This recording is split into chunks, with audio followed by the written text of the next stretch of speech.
the driving force and back of it, Colonel, 31-year Army veteran, Colonel State Senator Mastriano. Colonel, thank you very much for joining us. I understand it's going to be a little noisy there, but don't worry. Why did you feel that this was necessary to do, to actually let the nation see, on a curated basis, what some of the evidence were? What drove you to do this?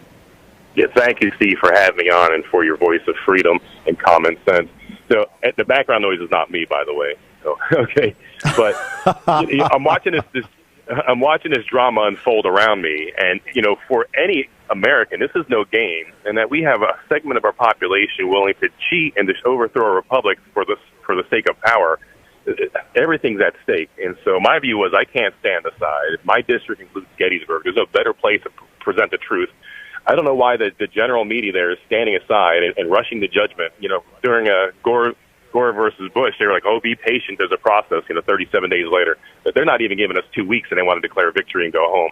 That's not going to happen. And if there is substantial evidence, which obviously there is, we heard a lot of it today, which the media should have dug up, do their job.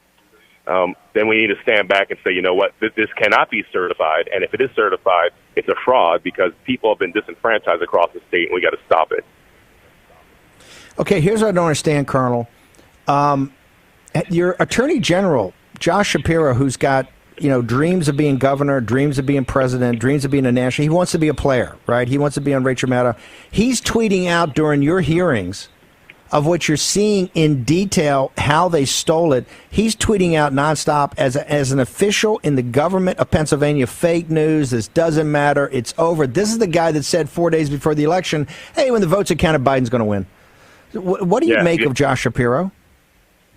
He's a complete political hack, and that's a fact. And, for him, as the senior law enforcement official in our state, to declare victory before one vote was could you imagine the palpitations and the epilepsy the media would have if Republicans declared a victory before, a massive vote? And so he has no credibility. He does not fight for the people of Pennsylvania. He's obviously fighting for himself, and I can't take the guy serious. He should have been, if he cares about the people, the state, and law and order and the outcome of this election, irregardless of the outcome, he should care and listen attentively instead of being petulant and like a spoiled little kid, the spoiled little rich kid that he is, and making assertions and lies and allegations are completely untrue.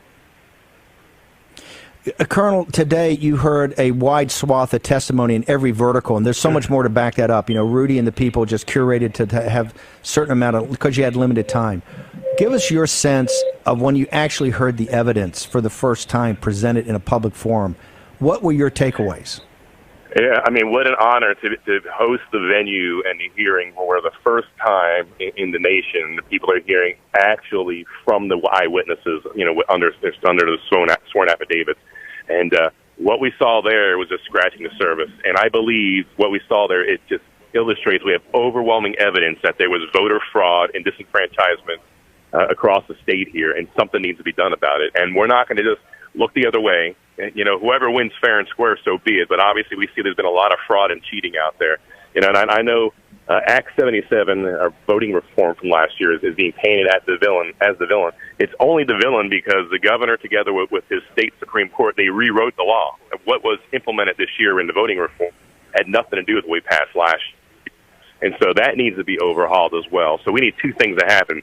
We need to get to the bottom of who really won Pennsylvania. And we have a 1994 case where there was a state Senate seat, Stinson versus Marks, and it was in Philly, by the way.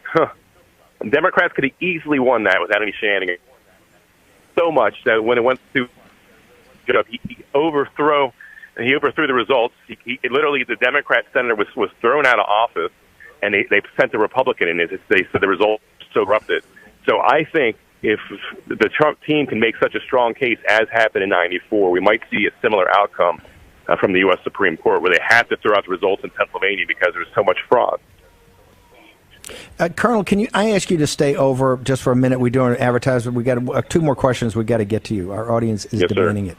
Colonel Mastriano, the state senator who put this on today in historic Gettysburg, which is in his district. I thought it was incredibly symbolic that right down the road, within a mile of the great battlefield, and even closer to the cemetery where the honored dead are buried.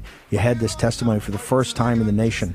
Got to see the receipts and hear citizens who were not prepared to back down. We're going to bring back the man that got it going, Colonel Mastriano from Pennsylvania, in a moment.